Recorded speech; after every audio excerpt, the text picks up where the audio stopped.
Hello, everyone. We are here at the 1.2 version of the Game Face podcast with Hannah Leeming. Hello, thank you for having me. Yeah, no, you're welcome. I mean, it's your office, right? So, It is. Yeah, it is. So, Hannah is the CEO, managing director, everything, the big boss of Chili. My boss, so I'm gonna try and take it easy on her, not win by a mile or so, maybe just by a few inches. Don't go too easy on me. Yeah, okay. So it's good to have you. It's almost like we don't see each other that often. Right. We see each other every day. Yeah, Too much, I would say. Yeah, would you say so? Okay, well, next time I can have like a screen between us so you don't have to look at me. So basically what we're gonna do, and this is a new format that I'm gonna try. I'm not very good at many things.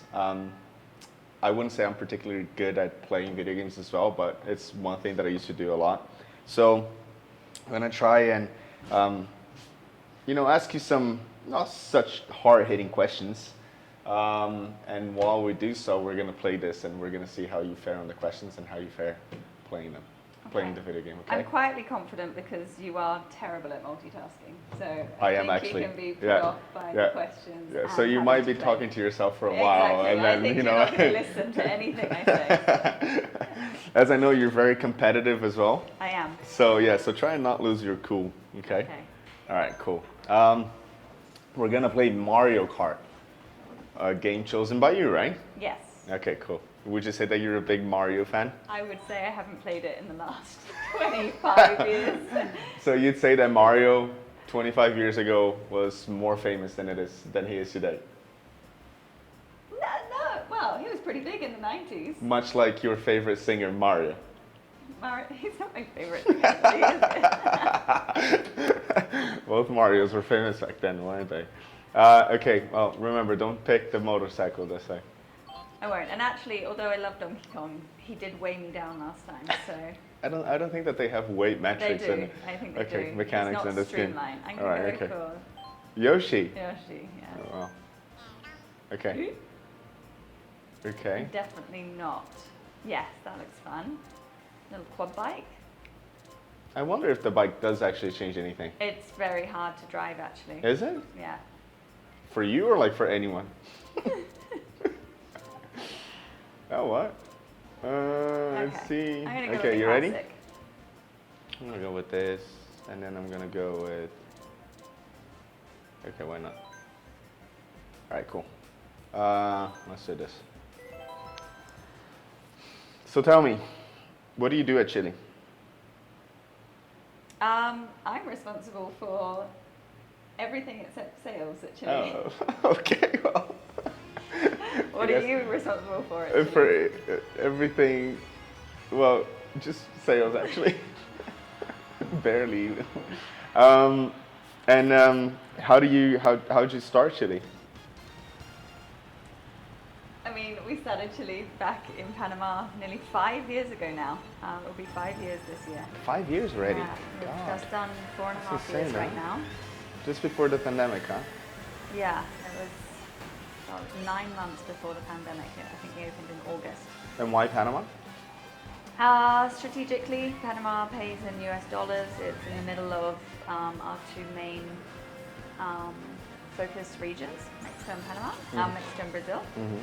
And obviously, as a gringo, I don't speak either language, so Panama has a good high level of English, which helped me transition to the region from China. So you came from China. Yeah. How long were you there for?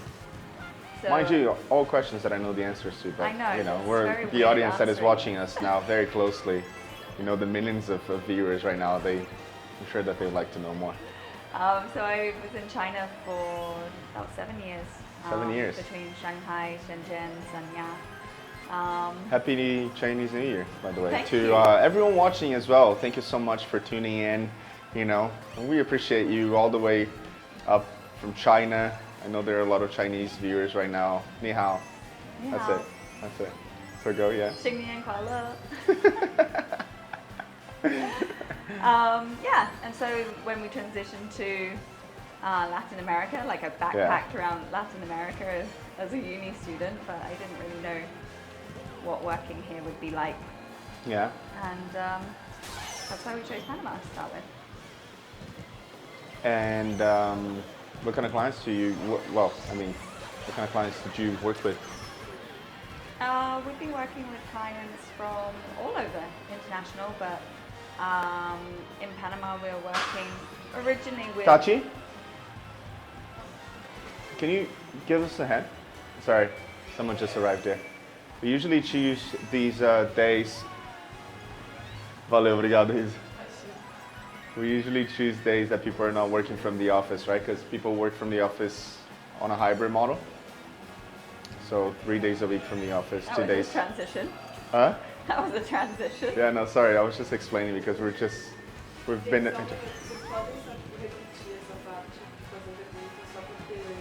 Sim. Tá. Tá. So the question was, what was it? Clients that you work with? Yeah. Like, what is it that you do for these clients nowadays? So we're working with a range of clients. No, you just overtook me. I'm falling Slip on my further and banana. further behind. Oh God, the Oh, goddamn no, I'm fucking sick. squid. Oh, first. Oh, would you look at that? Oh, Norts. North, Mr. Alien. Well, I guess now I can just focus on you because there's the pudding. slowest people. How do I go fast? You know what? I haven't been pressing acceleration the whole time. I just realized You're just that. letting it slide Yeah. down like that. What clients and what do you do for them? So our main service is SEO and performance media, Mm-hmm. and we work with clients from basically every industry. Okay. We're doing a lot of e-commerce. We're doing finance. We're doing Any niche. Any niche, basically. Okay. Yeah. Yeah. What would you say? And I think that this is one of the things that a lot of people, all the millions of viewers that we have right now, they must be asking themselves. How is it working in Latin America? And go easy on us, okay? Go easy on us, Latinos. Latin America is great. It's got Okay. many talents. What do you see as the main difference between like a market like China or yourself? You're from the UK and Australia, right? And Latin America. Like, what are the main differences between those? Like, what are the strong points between each one of the markets? Massive strong point for China, I think, is just the Work ethic? in general. Like, Yeah. I think in terms of society or like personally, Yeah. it's different from England in that like they work all the time. Yeah. And they like to work all the time. It's Yeah. not seen as like Yeah. a bad thing. Yeah. It's celebrated to have Yeah, multiple jobs. It's I think that- celebrated to work lots of hours. I think that that's what a lot of people don't understand, which is, I feel like it's very unilateral when it comes to empathy, and people want to be understood, and people want people to be, live in their shoes for a day or so, but it's very hard for us to understand the other way around as well, because a lot of people in Latin America, they value work-life balance, let's say, right? Yeah, Meaning, everyone has work-life balance, but the balance. but is like in different China, there's no each such a country, thing. Right? In China, there's no such a thing as work-life balance. I wouldn't say that. Like they still. There's a put their 996 family culture, right? Yeah, but they still put their family first. They still like have. They do, but in a different way. They put their family first by working a lot, for instance, right? Like for them, like I think, and at least that's what I saw, was that there's like a real sense of self-worth through work. Well, they right? also have different kind of social structures as well, right? Like I guess it is kind of similar to here, in that they can work a lot because they live with their parents. So Goodbye. their parents look after their kids and stuff. So Yeah. that's very different from The somewhere like grandparents, the UK. Yeah. So, Yeah. in the UK, you have to have a work-life balance, really. What I would say is the balance is Would you say because so? Would you say more so than here? obviously I'm English, so I'm basing it on like English culture, and I think the English work culture is the balance between China and Latin America. Yeah, yeah. Right? Okay, Like yeah, that it's makes not sense. on either extreme. Yeah. I would say in general, China is on the extreme of they like to work, they like to have multiple jobs. Some of them will work 20 hours a day. Yeah. And, that's the and they're thing. very good at it, you know, like they like it and they like that Yeah. hierarchy, they like knowing exactly what everyone's doing, you know. Mm-hmm. Whereas in Latin America, I think there's more of this kind of freedom of work-life balance in that they put more balance, I would say, in terms of their own personal Yeah. rather than company, which Yeah. is fine. Like it's just the different end of the scale, right? Yeah, yeah. So in general, you know, particularly like with the laws here and stuff, there is a lot of protection for people not to work overtime and stuff. Yeah, yeah. So yeah. I just think culturally it's a big difference from China to here, and then having the kind of mid in between with the UK. Yeah, yeah, absolutely. Well, that makes a lot of sense. And I mean, in the end, it's always, you know, it's the cost opportunity factor of everything. So China, I mean, I know in the West right now, there's a big wave of, oh wow, first, would you look at that once again? How do you go that fast? Like my finger is flat on the accelerator and I'm not going anywhere. You know what? Are you using the brake thing on curbs and stuff? No, I never use a brake. In real life as well? You just Rarely. fucking go. Rarely. My finger's flat on the accelerator Yeah, the but like, whole look, time. when Why am I not when you winning? go around the corners, if you press this, you brake and then you slide, you drift, and then it accelerates you further. You know? Have I finished? Yeah, I don't fit. You thought that you were still playing? Yeah. God, you're like my 4-year-old son. It's like, am I still I playing? didn't see the finish line. Well, at least you did a little bit better this time. No, I 2 didn't. positions I up. did worse. No, you finished on 7th, and now you finished on 5th. I don't A little think bit I was better. seventh last time. The problem with me is that I cannot do any better. I don't think that there's anything beyond first. So, you know, it's just consistency now is my game. Maybe maybe that's your issue. What kind of opportunities do you see here? Say, for instance, for an agency, like, okay, so as I see, Chile has one thing that no other agency in Brazil has, which is, it's a good mix. Yeah, I did the same. It's a good mix between the good points and the strong points of, you know, Latin America, which, you know, I would say creativity. Brazil wins a lot of awards out, you know, like in Cannes. Do you say Cannes? Cannes, yeah. Cannes. Brazil wins a bunch of awards for creativity on ads and such and such and such. And then uniting that with, say, an international culture of being oriented to results, right? Numbers, because as we always say here, salaries and bills and stuff, they're not paid with likes, they're paid with money. Businesses exist to profit and to grow and to sell. And I think that, you know, as a Latino myself, I would say that that's most definitely the way that we are, like, you know, it's the one thing that we're very far behind actually, compared to Asian countries, European countries, North American countries. So what are the main challenges you have here? I would take that they must be closely linked to training and development of staff, so they get used to, you know, a performance kind of driven like way of working, right? Is that what it is, or? Yeah, I would say that over the last- linking to my main question, which I got a little bit This lost is a because I long was question. I was I'm, like, focusing on the video remembering. game. I'm kind of losing myself here. What are the main opportunities you see for an agency like Chili and clients that hire Chili? Okay, so going back to the first question, I would agree with you to a point that Brazil is very good at creativity, etc., etc. Mexico as well, and Panama and I Latin would say American countries, right? over the last 4 years since we've started Chile that we're seeing that change already, right? Yeah. Like it was very much the case at the beginning, but I would say there's quite a few good agencies out there now that do performance as well. Yeah. It's just they're few and far between, right? Yeah, yeah. So I would say that is starting to change here in the local market as well.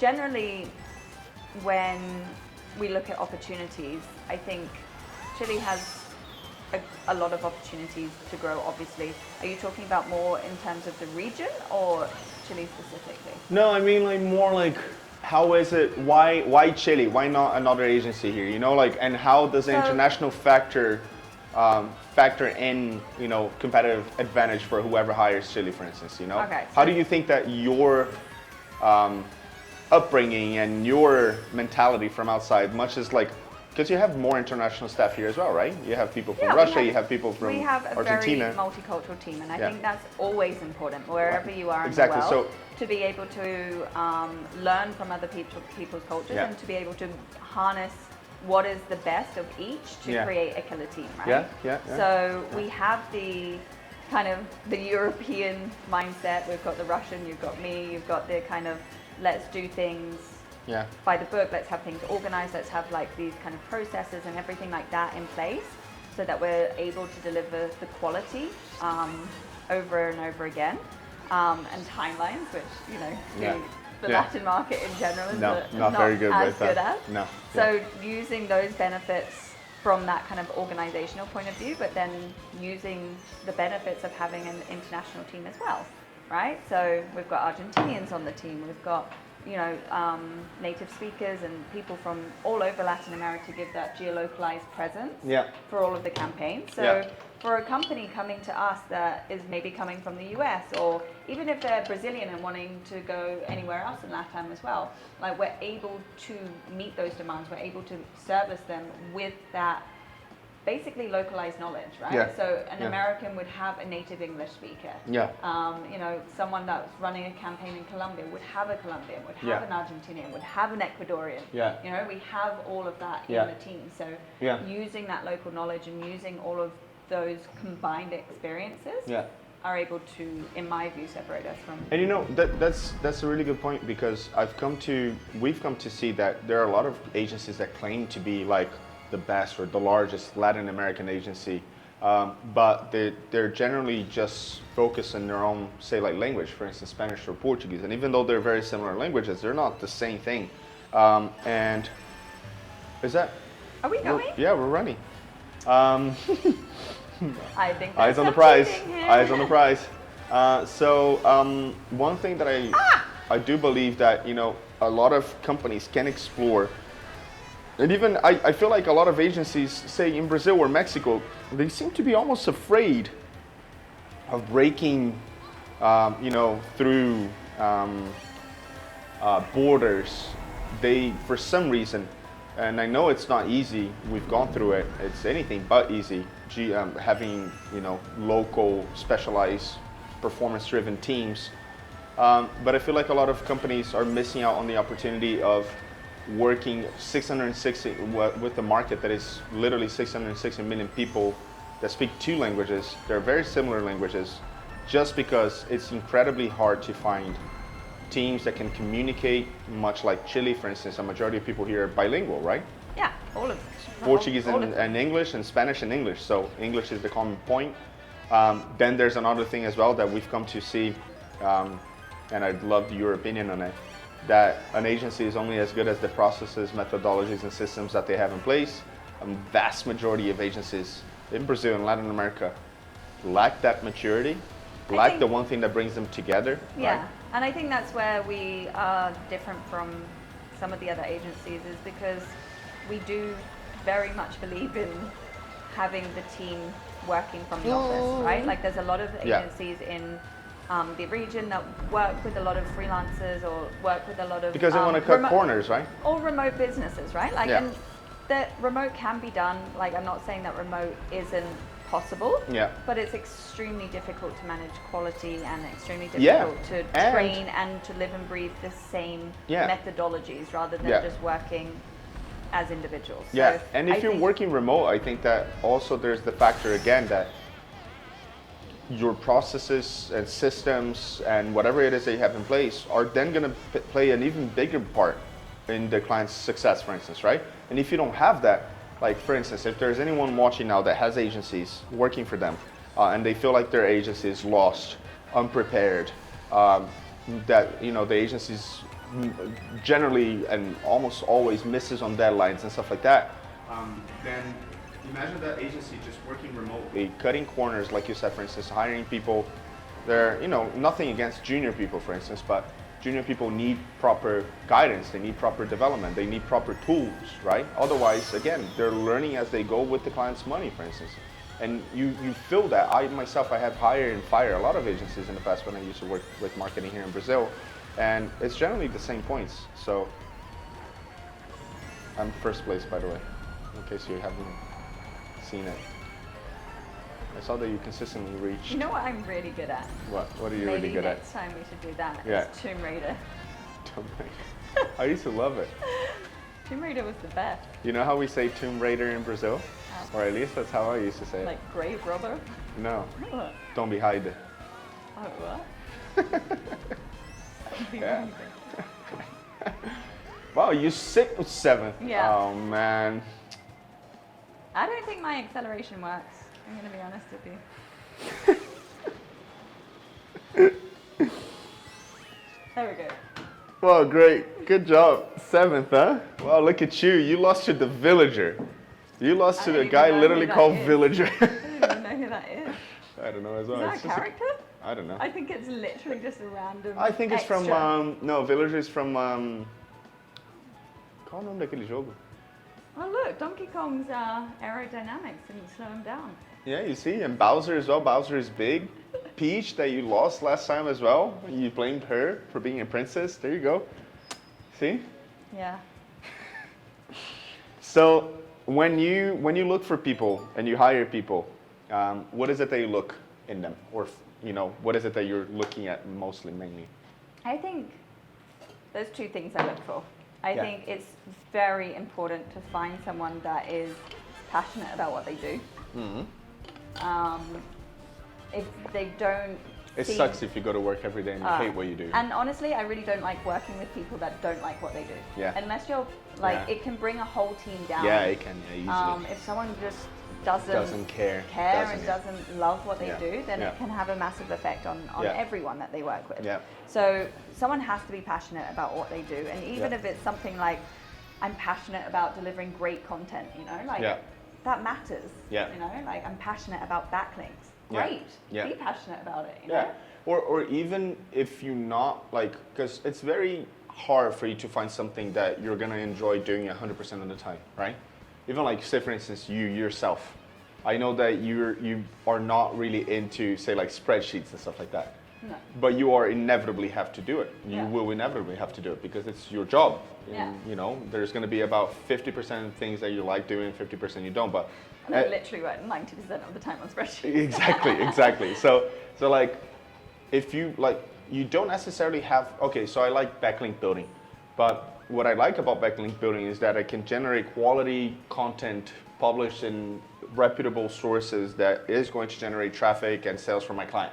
Like that's my end objective. Backlinks is a goal, a means to an end, right? I think that if you have that good understanding of business overall and of your career development as well, then anything that you do today can be something that develops you, can be something that is profitable for you. And I see that unfortunately there's quite a few people that see their job as like a 9-to-5 obligation that has to be unpleasurable, has to be painful. Yeah. You know? Yeah, and I think that's something that is really tough to get around, and Yeah. I think that's why I avoid hiring those kinds of people. The other thing that I look for when I'm interviewing someone is not being satisfied with where you currently are. Yeah. Like someone that's always wanting to grow, to always want to Yeah. learn. Yeah. Someone that's always wanting to hear new ideas and do new things. Yeah. Rather than being like, I already know everything about PPC. Yeah. Yeah. Like, yeah, and there's you no don't such a thing. already know everything No, about there's PPC. no I such bet a you've thing. never dealt with this kind of client Yeah. before. I bet you've There's never no dealt with such a this thing. kind of Yeah. campaign before, Yeah. Yeah. Every client and every situation and brief you get is different. So Yeah. if you think you know it all, then generally what that means, and through experience, it means that they really aren't open to change. Yeah. Yeah. And what would you And say if for they're not someone? open to change, then they're not open to changing to chili methodologies as well. Yeah. So So you, as a person that has spent a lot of time outside of your own country and developed an international career, what tips would you give to people that want to make an international career move? What do you think that the market out there is looking for? I think the market out there is looking for, more than anything, people that are dynamic, that can be put in a position, particularly if you're going abroad, right? You're not going to... Can you press OK? I know, but I'm trying to decide who I want. Scott. I'm going to go for him. The inevitable loss is going to come, so you can I know. You can Definitely not swallow a as much as you motorbike. want. What the hell? Definitely not a motorbike. What? Yeah, because that's gonna make you lose for sure. You know what it might be? What? Might be my tires. Oh yeah, no, that's what it is. 100%. That's not at I all don't the even player. want one of these because I think this is dragging me down. But I have to have one. Did you pick a teddy bear? Oh no, you're Raccoon Mario, are you? Very cool. Very cool. Thank you. Yeah, so what do you think it is? I think it's being dynamic because when you're going abroad, But dynamic in what sense? dynamic in don't be too narrow about what you're looking for. You know, like to find the exact job that you want in the exact country that you want in the exact time that you want at the Yeah. exact salary that you want. Yeah, It's not going to happen, right? If you're Yeah. waiting for that to happen, you're never going to go abroad. yeah. So just grab any opportunity that you have. And then and once do you're it. there, Like, yeah, exactly. you can Once then you're there, narrow then you down can- your, yeah? So I moved to China for an internship company, and then I became like a consultant, and then I moved to a toy factory. Like Yeah, yeah, it opened up those opportunities for me. Yeah, You know? yeah. So you just have to be on the ground, and once you're on the ground and you have the visa and you have the connections, then things will open up. So Yeah. just go with the flow, you know. yeah, yeah. Don't be too precious. That makes sense. I've always had well, at least myself, when I moved out as well. I think that I couldn't agree more with you that people kind of like try to find the perfect timing and the perfect situation and the perfect role, and when, as a matter of fact, that's just disguised fear Yeah. of making a move and making a change and risking things. You know, like. You know, like we opened Chile with a 5-week-old baby in a new Yeah, country in yeah, a completely insane, different region. huh? Like, Insane. there's never going to be a perfect time. There's No. never a perfect time to have kids. There's never a perfect time to start a new job. So Yeah, 100%. And those that wait around too much tend to regret. I'm going to bring a coach saying into this because I know you love a them. coach. Yeah, coaching. Okay, great. Yeah. I didn't know you were a coach. You only. Oh yeah, no, I'm part-time coach. Cannot coach myself to shit, but for shit, I can't fix my own life. But by God, I have a lot of opinions about other people's lives. What is it? Oh, you only regret the shots you didn't take, not the ones Wow, you that was missed. profound. Yeah, you like that? Yeah. Yeah. We're gonna put a little Free coaching paraphrasing. session. Who Exactly. knew? Yeah. All our You can viewers will contact be me, so yeah. happy. I'll do coaching and gaming lessons for anyone that wants to take them. I think you should take some gaming lessons from Well, me, I'm second personally. actually. So. You're second? Yeah. Who's first? Huh. Who? So, God damn it. Here, take a gift. She is from me. aggressive, that little princess. She's going to come get you. Who? There she is. Haha. Ooh. Ah! Um, I'm gonna let her come and get you because she is just feisty. So when I moved to Hong Kong from China, there are some people that like China more. There's some people that like Hong Kong more. Do you want to get Mainland. into that? Do you want to get into that? Which one do you prefer, Hong Kong or China? I prefer mainland. Mainland China? Yeah. I mean, some would say Hong Kong is China, right? Some would. Please don't block me in the People's Republic of China, please. Dear Xi Jinping. Uncle Xi. Careful. There you go. Yeah. Careful, No, you're on yeah, the I list better stop somewhere this. Yeah, already. let's take Social scores yeah, gone let's down. minus 50% credit score. But Oh! third. Damn that princess. How did she fly? You know what they say, right? Third rhymes with turd. Wow. You know what they also say? What? First is the worst, second is the best, third is the one with the hairy chest. Did you ever say No. Who says that? Fuck, English says. It's insane.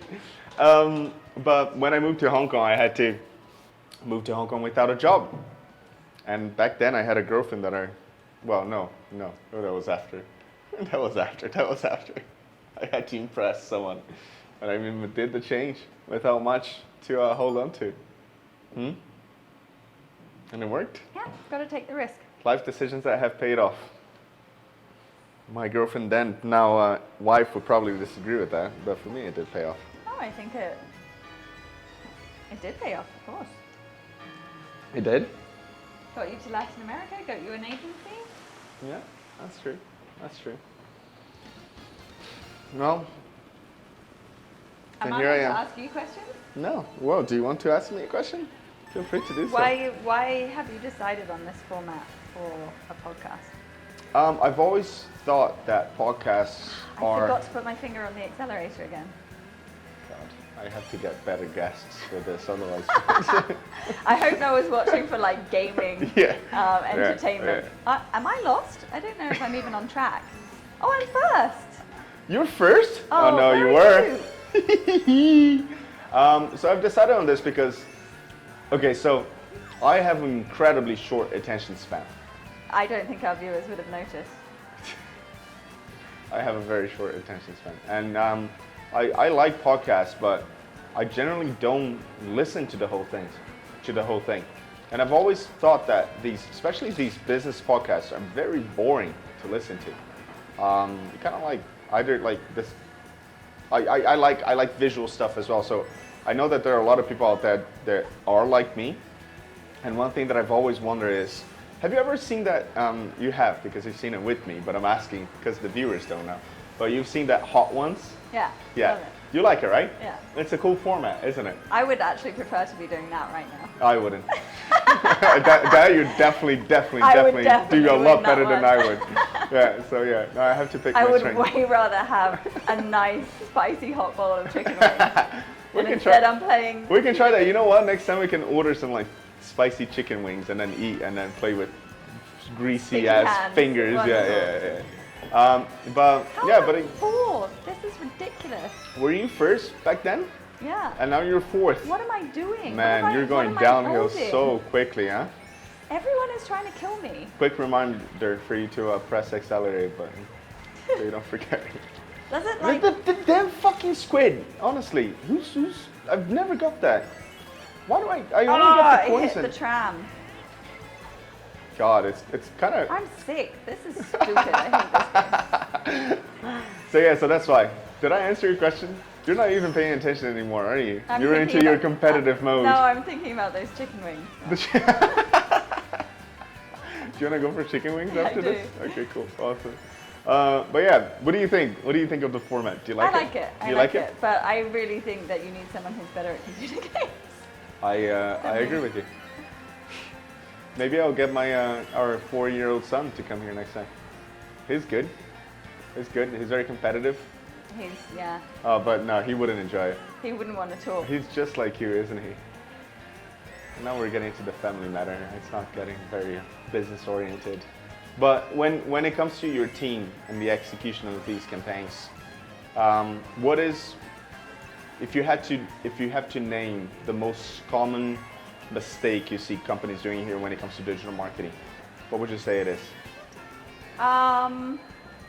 I think Say companies that come from other agencies and they're like, oh, nothing works. I think there's two main things that all agencies Yeah.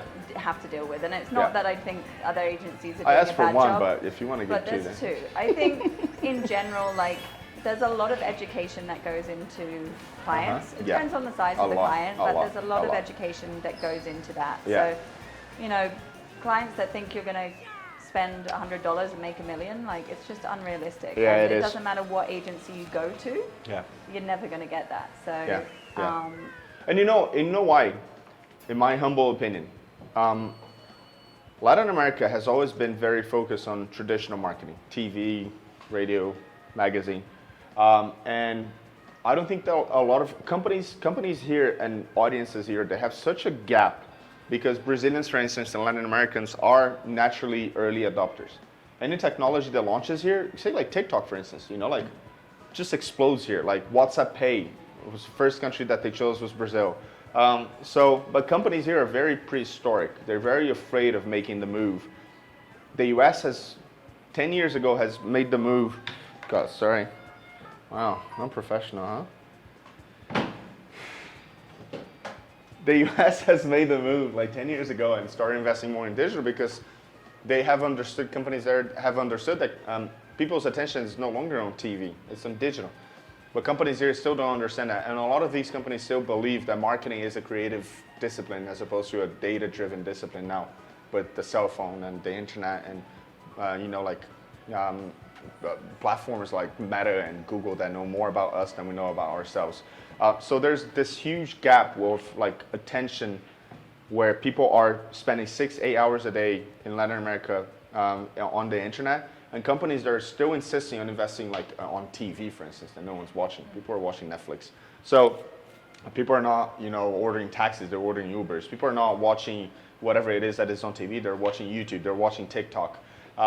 So that's where I see such a huge opportunity for companies that understand that it's a data-driven discipline, number one. So that's the number one mistake that I see, is that you get into a room like this and then you get like 10 people and everyone, like the CFO of the company is giving their opinion on how the creatives don't really communicate the brand message of what do you know, man? Like, honestly, like. I would disagree a little bit. I think the second that's thing, disrespectful. the second thing that I would say is that quite a lot of not quite a lot, but previously, like when we were working with different clients, I would say the one thing that could be improved from a client point of view is they don't necessarily understand their own business. And whether that's because you're talking to the marketing manager or maybe they just haven't understood like the metrics that you need to be able to understand how the marketing will affect that. But that's right? Like a lot of companies can't even tell you what their average transaction value is, or their average lead time, or like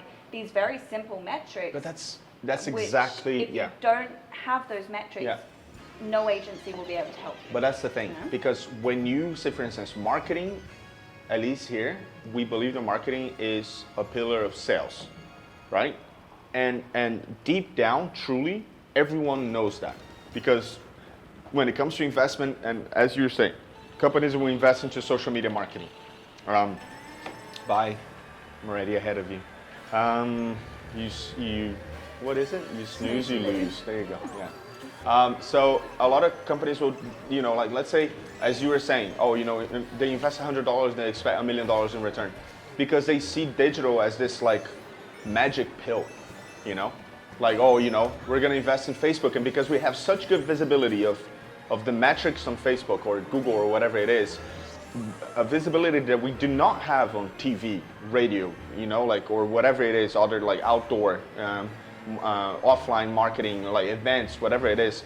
Since Facebook is the only one that will tell us that we got X amount of clicks for X amount of investment that converted into X amount of sales, then all the responsibility or the weight of the goals at the end of the month fall onto digital, right? And so there's this incredibly unfair or almost impossible allocation of goals and results that is given to digital, with the disproportional amount of investment that is given to it as well, right?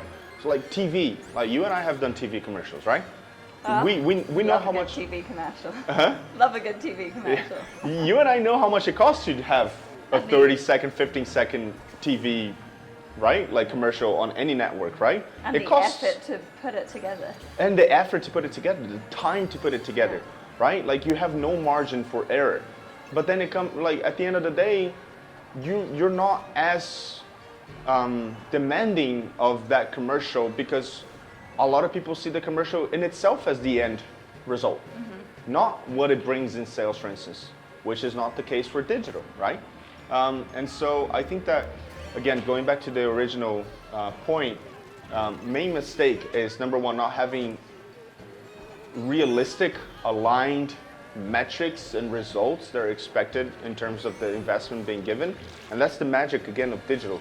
If the cost per click is $1, I'm investing $100, I can expect 100 clicks. If my website conversion rate is 1%, I can expect one conversion for a cost per acquisition of $100. If my average transaction value is $250, I can expect an ROAS of 2.5 times, right? Like, I can do that.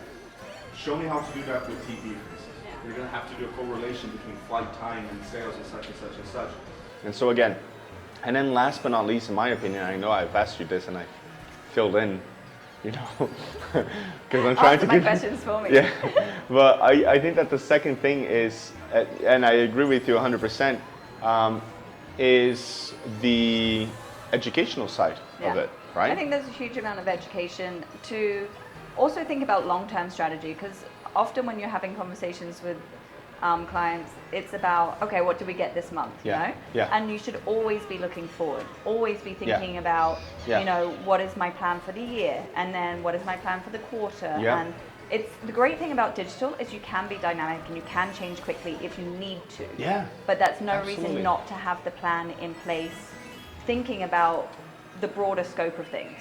So like you're planning a commercial from a year out, basically. If you're going to be running, you know, a summer campaign or something like that, then you would already be mocking up mood boards and stuff like that. But with digital, it's a lot more short-sighted. And I think that's where a lot of companies could improve on that educational level of knowing that you have to plan ahead for Black Friday. You have to plan ahead for these kind of promotional things, particularly if you're in e-commerce. Like you have to think of your, what would you do in store? Because you have to do it in your online store as well. Would you, so, and one thing that we always see is the development and how everyone's talking about AI, for instance, and machine learning and stuff like that. These platforms, they are fed with data. So much data, right? Something like about like the last 3 years, we have produced more data about people, information about people than we have in the whole history of human beings or something like that. But how do you see this shift of creative marketing into a more like an exact science, a mathematical science of, and how machine learning and AI plays a role in that? I think AI is what the hell? inevitable, and I think anyone that's on the fence about it, or maybe looks down at it, like, oh, you've done a blog on ChatGPT or something like that. Like, it's not that the blog's done on ChatGPT. You still have to have the human element, the specialist element, but it helps you create more and gives you more ideas and pulls from your competitors. Because more is better as well, right? Like necessarily because because like say for instance, the more it's a basic principle of statistics. If you have just one piece of content, then and you fail on one piece of content, you fail 100%. If you have 100 pieces of content and you fail on 95 of them, you still had a 5% success rate, right? So like, it makes a lot of sense. Yeah, so I think AI is going to only become more and more and more important for agencies as a whole. And I think for the clients as a whole, if they're not integrating that into their business, depending on their business, but like, it's going to happen, right? It's already happening. It's moving so quickly. There will eventually become a time where there are, I think, stricter rules on it, and there'll be changes in kind of the legislation of it. But for now, if we all need to make sure that the company and the campaigns are using this data, because the data knows more than the person as well, right? Like you have to be able to read the data that you're being told. 100%. And to be able to use the human judgment of, okay, what could be causing that, you know? So, okay, great, this one's done really well, but is it just because of this creative, or is it a seasonality thing? Or has my competitor gone offline? Or like, you have to think of the different external factors that could be on that as well. And I think that's where the specialists come in to using the AI and actually having it as a tool to support them in their role. Makes a lot of sense.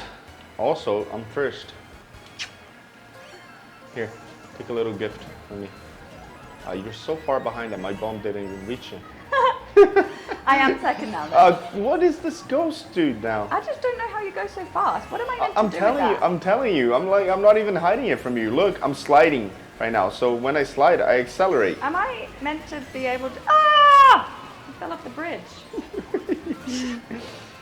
Am I meant to be able to grab these? What are these mushrooms? Grab these. What do these mushrooms do? How do I... Oh! What are you doing? Don't quit. What the fuck? Rage quitting? Are you rage quitting? What are you doing? What are you doing? Well, that's cheap. There we go. Did you do it? I got a mushroom and now I'm going super fast. See? Oh, shit, come on. Oh, dude, come on, man. I'm going super fast and I'm still fit. Going super fast. Vroom. No, I'm sick. Oh my god. Man. I must have been going in the wrong direction.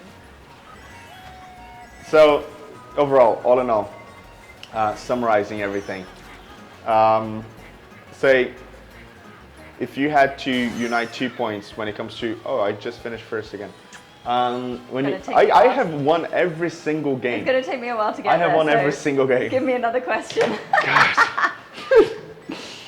If you had to summarize, let's say people, agency, and clients. How do you unite these fronts to have, let's say, so Brazil, Latin America, Mexico, Panama can grow more on the international digital scenario? Say number one, people. You gotta hire people that are curious, such as such and such and such. Okay. Number two, agencies. You have to look for an agency that is A, B, C, D. And number three, as a company, you have to have these like cultural, like C-level, you know, like seeing the importance of digital in today's world. You know, basically unite these fronts. I'm giving you a very, very, very long question. I don't really understand the question. Okay, well, okay, all right. But I'm going to answer it anyway. It's basically summarizing what we just spoke and this whole thing. Okay, so... People. Yeah. I think for the team, for the client, for the company, Yeah. if you don't have someone that's passionate and knows what their day-to-day role is impacting in terms of the campaign, Yeah. right? Like someone who's interested, but interested to a point of you're the client, I want to help your company grow, right? That's number one, fundamental. If someone's bored in their job... Oh, look, I'm overtaking you right now. Look, it's all the best moments of if the... If someone's bored in their job, You're spinning, look. Do you want me to answer the question? I'm sorry, no, I was just the highlights. cartoon. They're really cool. Look at you. Look. So yeah, making sure that you have a team of like people that are driven and passionate about what they do. Yeah. Number one, Okay. that's fundamental for both the client and for an agency and for the people, right? Like they have to be passionate and aligned with what we're all working on. Yeah. Number two, I think for clients, I would say make sure that you understand what you're trying to achieve. Yeah. Right? You have to be very specific in your goals and your brief to any agency. Yeah. Right? Like it has to be specific. I want to make $1 million in revenue by the end of the year. Okay, how and why did you get to that figure? Yeah. Where have you pulled that number from? Yeah. Right? Like what has it ever been done? What's the historical trends? Like show me how you've worked that out as a business so that we can help construct that strategy. If it's just a target with numbers, then it makes no sense to anyone working on the team. Right? And I think internally on their team, there's still confusion on that. And if there's not a clear path and direction on how to achieve that and how achievable that actually is, and the time it's going to take to and the achieve time that. it's going to take. Yeah, it's the SMART goals, right? Yeah. It's a SMART goal. Exactly. So for clients, I would say that's the main thing that they should focus on. Yeah. And then for a company like us, like what is it that we need to focus on? We need to. No, I mean like more companies. Well, you just said about the company, but say for an agency, for instance, like what an should agency. They focus on? Yeah, an agency. How can an agency leverage and bridge employees and clients? I don't know what you mean. Say for instance, okay, Chili is going to make it possible for clients to achieve that goal that you just mentioned, an achievable goal, timely goal, measurable goal, and such, a SMART goal, by having people that love what they do, so that's the employee side.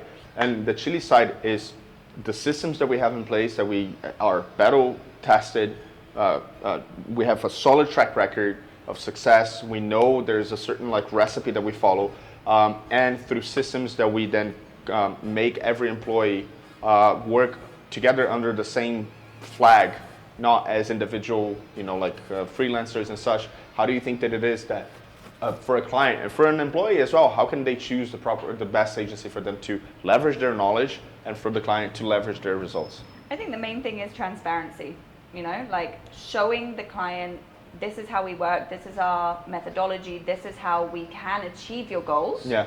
Is it in line with what you're looking for? Yeah. Because as soon as you start to have the client say, that's not how we work, we want to do things differently, then, you know, maybe a different agency is a better fit. Yeah. Because once you start freestyling and following the client's way of doing things, then they are responsible for their results. Exactly. Right? Like if they want to guide the strategy, they are responsible for results. If they knew how to do it, they wouldn't have hired you. Yeah. They would have just done it themselves, right? So like an in-house team. So I would say like it's really important for agencies as a whole, and I think Chili's now in the fortunate position where we are more picky with like what clients we take on. Absolutely. It's really important to have that synergy, because you can have the best agency in the world, but if they don't follow what you need, or they're not giving you the service that you want, then it's never going to work out. It's never going to work out. Yeah. It's really important to have that alignment between the team, between the company, between the agency, and then work together. And we always say as an agency, like, we are your marketing department. Yeah.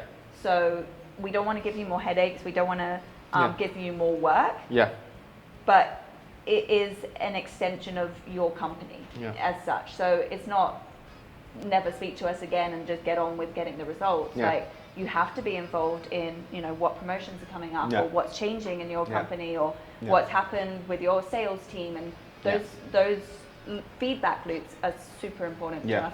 Absolutely. Being able to achieve the goal. Absolutely. So I think transparency between the agency and the company is paramount. And I think that it's a lack of knowledge that we have overall here locally in the market.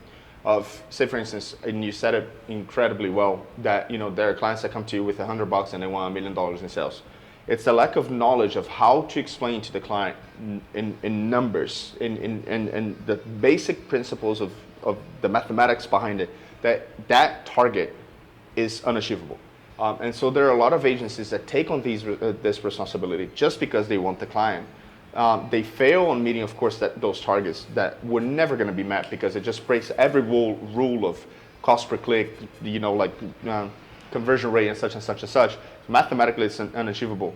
It sets the wrong expectations, and like you said, the lack of transparency or knowledge of being able to reverse engineer these goals, then always cause what I've noticed here in the market to be like a win-lose situation always between clients and agency.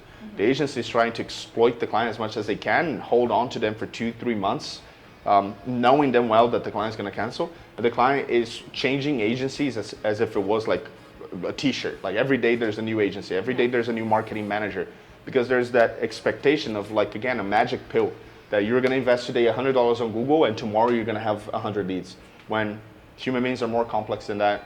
The funnels are more complex than that. The consumer journey is more complex than that. And somehow, when we put the marketer hat on, we take off the human hat, and we forget all about that. So, absolutely. I would just add to that as well. I think it's really important for companies in general, when they're hiring an agency, to understand that it's not just the marketing manager that needs to be involved. Oh yeah, right? 100%. Like, it's not about marketing necessarily. It's about, they need input from the finance team. They need input from the commercial team. They need input from all the different teams to be able to know whether the strategy is working, right? The marketing is responsible for getting the results, obviously, but they need to know as well. Like, I think it's important for their own internal marketing team to have those conversations internally so that they're all aligned with that. Marketing because talking to sales. Often the marketing KPIs might be something like get impressions or do this. But unless they really understand how is that driving their own business, then they'll never have a successful campaign. I've seen multiple times, and you probably have as well, people that say that they want brand awareness, but then come in a month, they say, I have had 0 sales. It's like, which one is it? Is it brand awareness or sales? Exactly. You know, like, oh no, I want brand awareness to link to my sales. So actually your end result is sales that you want. So you got to work that, you know, the strategies with that end goal in mind. Yeah, awesome. Well, thank you so much. Thank you for letting me win. I know that you You're welcome. You were holding back. I hope you've got an ego boost. Yeah, you were just going downhill, just letting gravity make its, you know, like gravity have its effect on your car. I think I've got a not even pressing the accelerator button. So and it was impressive, because even though you didn't even press it, you ended up on 5th. I know. That's really good. Imagine if you were actually trying. As well. Thank you for doing this with me. It's always, I mean, you know, I'm really happy that you're my first guest. Thank you for having me. Yeah, it was really fun. Thank you. All right, you guys, thank you as well. We're going to have more sessions like this. You guys are more than welcome to give us feedback on anything that you would like to see, people you'd like to see, themes and topics that you'd like to see covered. Also, any formats that you think that can improve. It will be more than welcome. Thank you so much. Thank you for tuning in, and we'll see you next week, next month, whatever.